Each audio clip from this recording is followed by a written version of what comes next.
CTS 두란노 성경교실 가족 여러분 반갑습니다.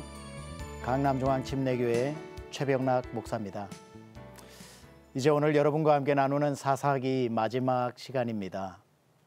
오늘 포함 지난 8번 동안 여러분과 아주 즐거운 시간, 저에게도 굉장히 유익한 시간이 되었습니다.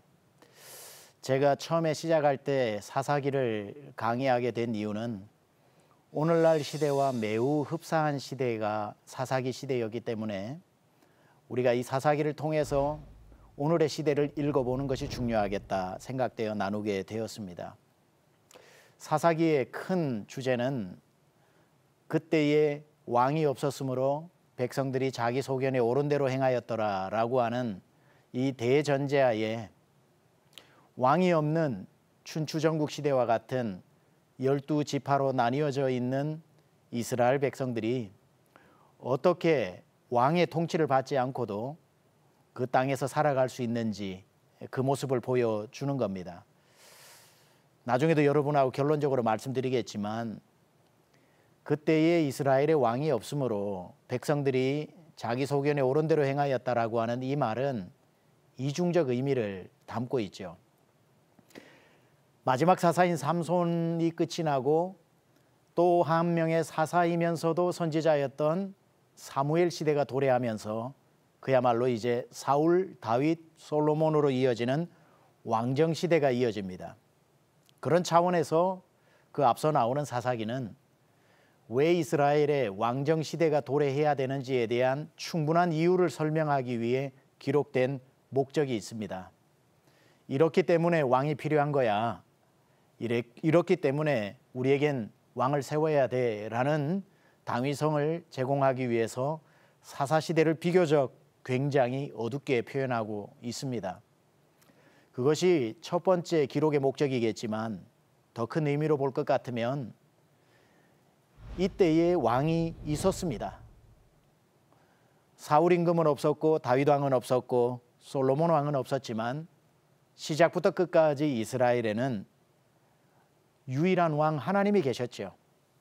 사사시대의 문제는 무엇이었느냐? 하나님이 왕으로 좌정하고 통치하고 계심에도 불구하고 하나님을 왕으로 여기지 않았다는 겁니다. 문제는 그곳에서 시작되는 것이지요. 지난 삼손의 이야기를 여러분하고 나누면서 제가 결론에 했던 말이 뭡니까? 우리에게 필요한 것은 힘이 아니라 하나님이라고 이야기했는데 이스라엘 백성들은 하나님을 하나님으로 여기지 않고 하나님을 왕으로 여기지 않았기 때문에 이스라엘에는 왕이 없었다라는 이런 패러독스, 역설적으로 표현하고 있는 겁니다. 왜 왕이 없습니까? 하나님이 왕이시지 않습니까? 어디 왕뿐입니까? 만왕의 왕 아닙니까? King of Kings.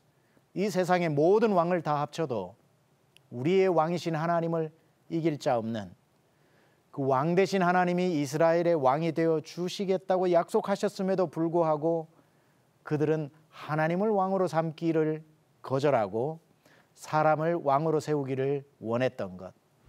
사사시대의 비극은 바로 여기에서 시작되는 거지요. 자, 우리는 첫 시간부터 사사들의 이야기들을 면밀히 살펴보고 은혜를 받았습니다. 이제 오늘 17장부터 21장까지 이야기를 결론적으로 나누는데 참 해피엔딩으로 끝났으면 어떨까 하는 바람이 있지만 17장의 6절은 사사기 전체의 요약을 이렇게 말하고 있죠. 그때에는 이스라엘의 왕이 없었으므로 사람마다 자기 소견에 옳은 대로 행하였더라. 17장 6절이 이렇게 시작하고 마지막 21장 마지막 절도 이렇게 마무리됩니다. 그때에 이스라엘의 왕이 없으므로 사람이 각기 자기의 소견에 옳은 대로 행하였더라. 이것이 사사기의 결론입니다. 해피엔딩이 아니라 새드 엔딩으로 슬픈 결말로 이 사사기는 마무리되고 이제 왕정시대라고 하는 사무엘로부터 시작되어지는 새로운 세상이 준비되어지고 있습니다. 세상의 종말, 세상의 타락, 세상의 어둠의 시작이 어디서부터 올까? 사사기는 적나라하게 그 시작과 끝이 제사장, 교회, 목회자의 타락으로 고발하고 있습니다. 17장에 미가라고 하는 한 부유한 집안의 이야기가 소개되어져 있습니다. 미가의 어머니는 큰 부자인데 어느 날 돈을 잃어버리게 됩니다. 아무리 찾아도 그 큰 돈을 찾을 수가 없었는데 망나니처럼 자랐고 마마스보이로 자란 미가가 나중에 이실직고 하죠. 엄마의 잃어버린 돈을 내가 가지고 있다고. 훈육을 할 만도 한데 그 돈을 아들이 훔쳐갔다는 것을 알면서도 찾은 기분에 너무 좋아서 아들을 훈육하지 않고 오히려 그 은을 가지고 에봇을 만들고 신상을 만들어 집에 제단을 차리게 됩니다. 제사장이 입을 옷도 있고 신상도 있고 제단도 만들었으니 이제는 제사장이 필요하겠죠. 그때에 떠돌이로 다니던 레위 지파 한 사람을 만나게 되어 자기 집에 사설 제사장으로 세우게 됩니다. 이것이 사사기의 가장 큰 문제입니다. 오늘날 시대의 가장 큰 문제이기도 합니다. 제사장이 제사장의 권위와 사명을 버리고 한 가정에 고용되는 일은 없습니다. 사설적으로 경호원을 두듯이 재력을 가진 사람이 목회자를 자기 마음대로 사설로 활용해서도 안 되는 것입니다.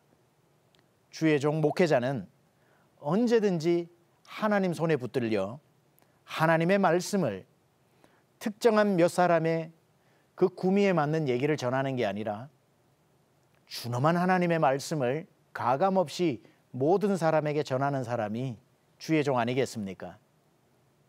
이 떠돌이 제사장은 한 가정 미가의 집에 구미에 맞는 제사를 드려주는 타락한 제사장이었던 겁니다. 세상이 얼만큼 타락이 되어졌고 교회가 얼마나 타락이 되어졌는가를 알 수 있는 바로미터는 바로 제사장들의 사명 감당과 수준을 보면 알 수 있습니다.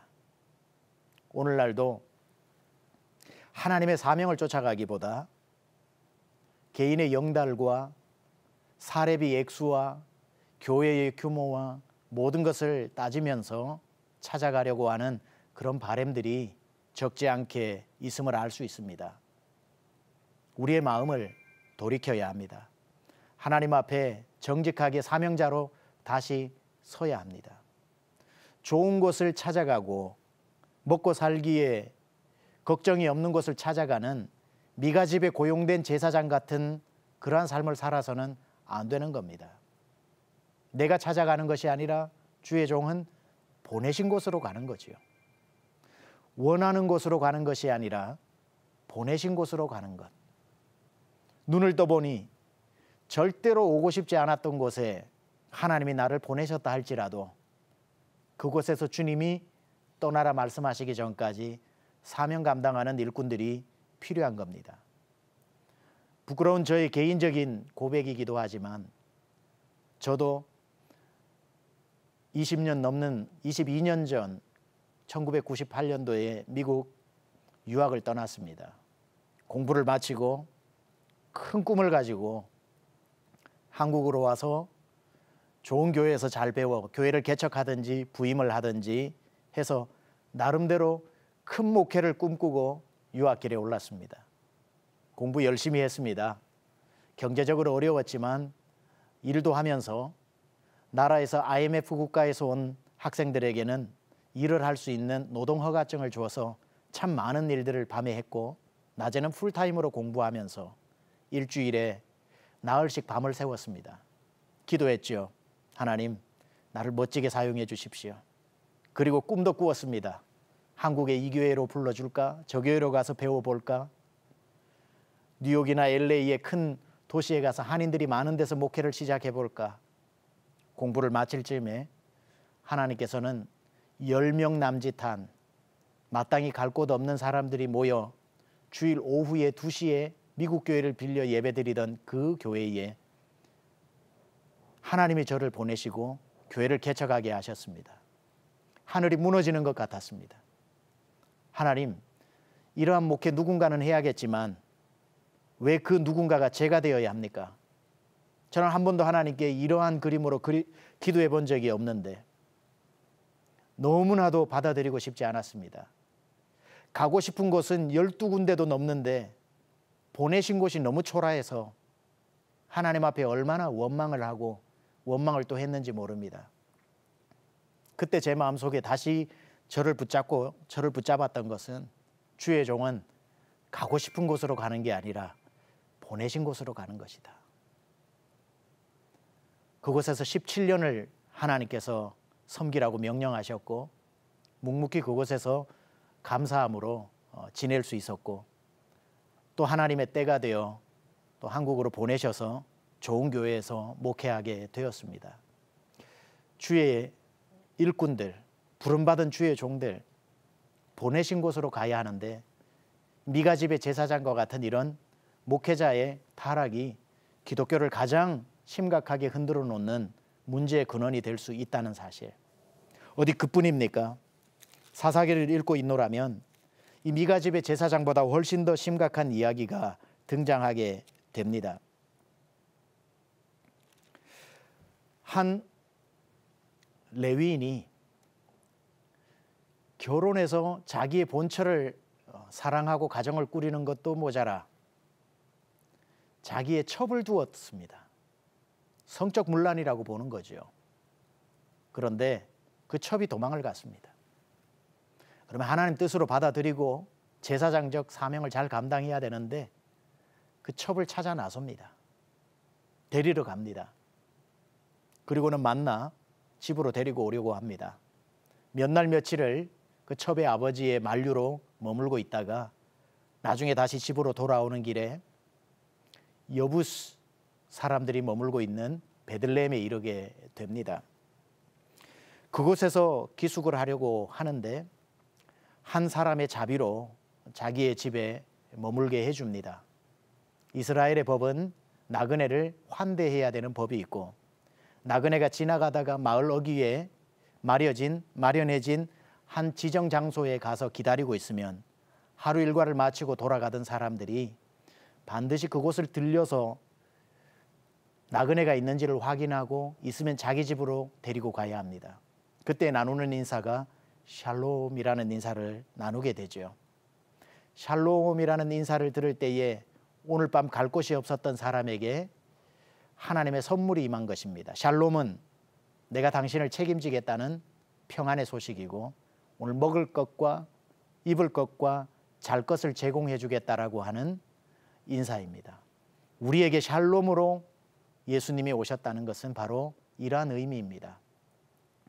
자, 이 첩을 데리고 가던 이 제사장이 레위인이 그 집에 머무는데 동네 사람들이 와서 이제 그곳에 그 여인과 그 남자와 겁탈을 하려고 하는 이런 말도 안 되는 일들이 일어납니다. 나중에 그 첩을 내어주고 다음 날 일어나 보니 심한 성폭행으로 말미암아 그 첩이 죽어 있습니다. 그러자 이 레위인이 12조각으로 시신을 조각내고 12지파에게 보내어 이 사건을 고발하게 되죠.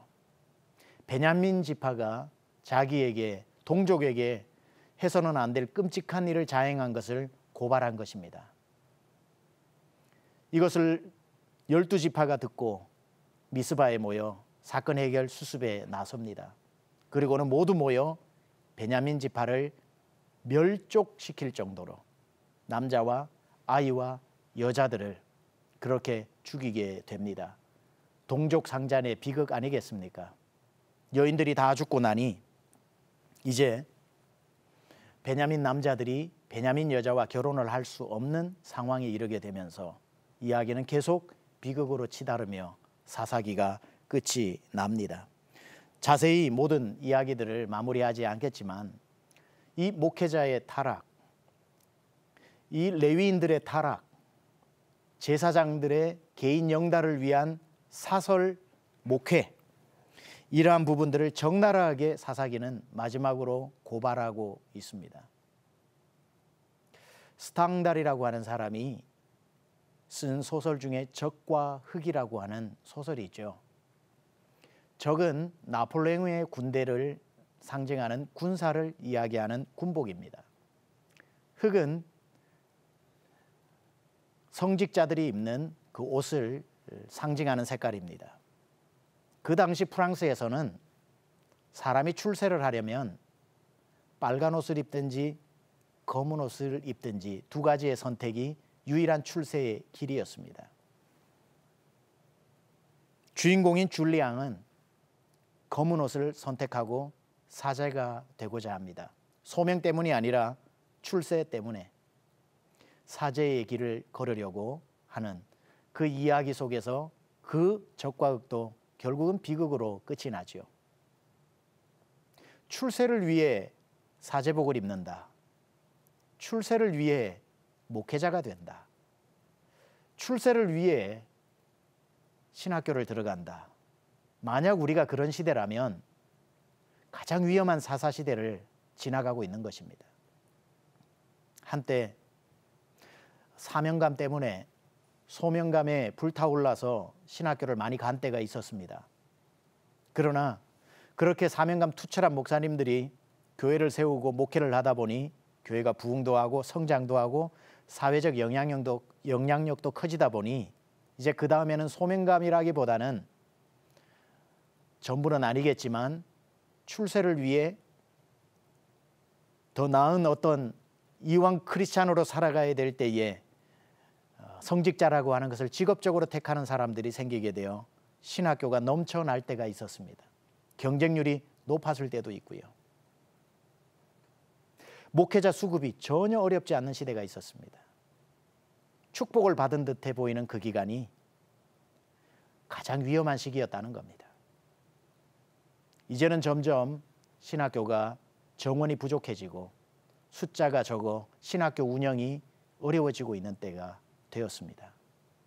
저는 이것을 마냥 비극으로 보지 않습니다. 좁은 길을 들어설 때에 많이 망설여야 합니다. 주의 종들이 사명을 받고도 기도원처럼 하나님 앞에 양털에 이슬이 내리게 해달라고, 그 다음 날은 양털을 빼고 이슬이 내리게 해달라고, 나 아니면 갈 사람 없냐고 하나님 앞에 물으면서 그 길을 너무 넓게 열린 길을 쉽게 들어가서는 안 되고 또 주저하고 또 사명감을 확인하고 어쩌면 신학교의 정원은 계속 모자랄 때 오히려 기독교의 소망이 있는 것이 아닐까, 저는 역설적으로 그렇게도 생각합니다. 절대로 주의 길은 출세의 길이 되어서는 안 되고 쉬운 길이 되어서는 안 되고 넓은 길이 되어서도 안 됩니다. 사사기 시대 때에 이러한 타락, 성적 타락, 개인 영달을 위한 목회직의 매점 매수, 이러한 일들로 말미암아 이스라엘을 통치하는 왕이신 하나님을 잃어버린 시대, 다시는 우리나라가 이런 사사시대를 반복해서는 안 될 것입니다. 이제 사사기를 마무리하면서 전체적으로 몇 가지로 제가 한번 요약을 더듬으면서 해보고 마치려고 합니다. 사사기는 죄를 짓고 회개하고 부르짖으면 하나님이 사사를 보내어 문제를 해결해 주시고 그 땅에 평안이 왔고, 또 그 사사가 죽으면 언제 그랬냐는 듯이 죄를 짓고, 죄를 짓다 보면은 또 하나님께서 회초리를 들어 이방 나라를 쳐들어오게 해서 고통 가운데 놓이게 하고, 부르짖어 회개하면 사사를 세워 또 평안을 유지하게 하는 패턴으로 무한 반복되고 있습니다. 우리의 삶이 이러한 삶이 아닌가 돌아봐야 합니다. 여러분, 왜 이 사사기에서 이 죄가 우리가 봐도 한심하고 답답할 정도로 반복하고 있는 것일까? 죄의 위험성을 알아야 됩니다. 죄는 한 번 이긴다고 승리하는 게 아닙니다.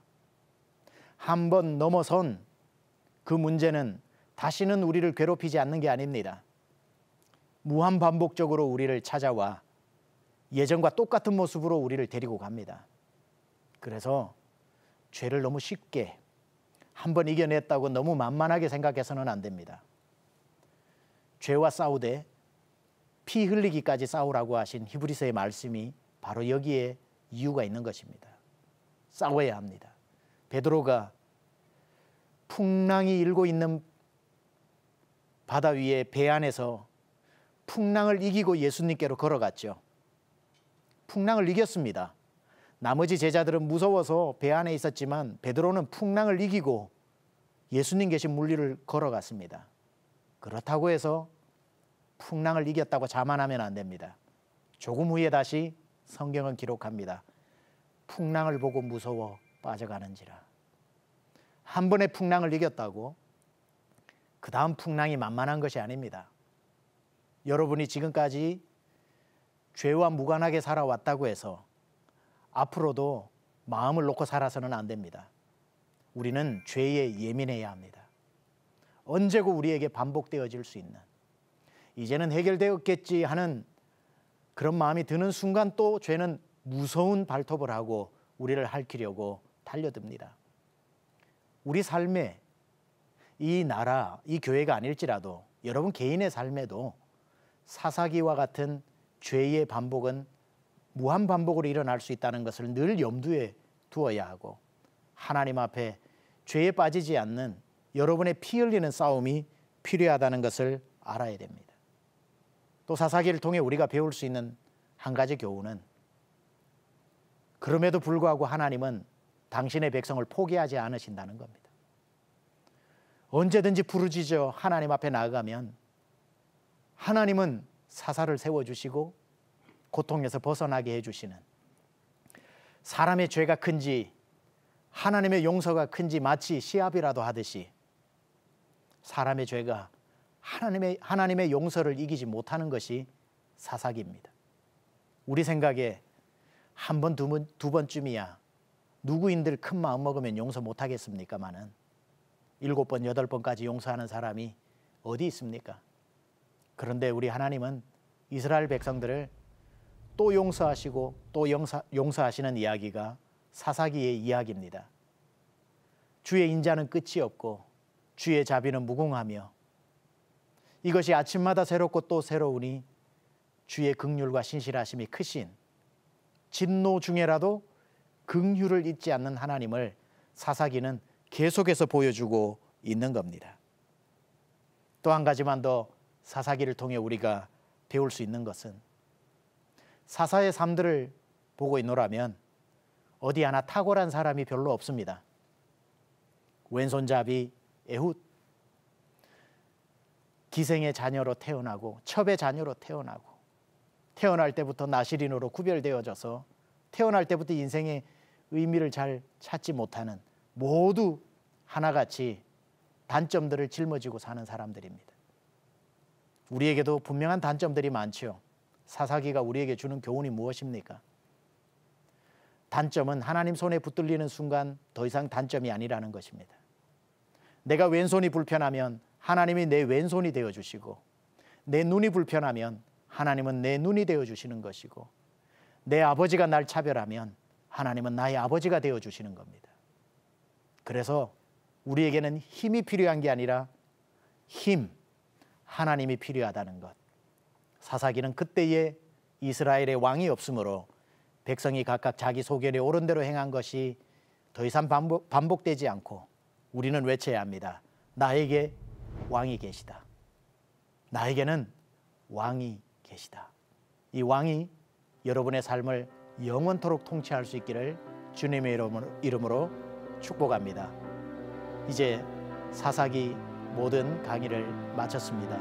사사기의 모든 하나하나의 역사가 여러분 삶에서 변함없이 실시간으로 현재형으로 펼쳐질 수 있기를 축복합니다. 주 안에서 평안하십시오. 고맙습니다.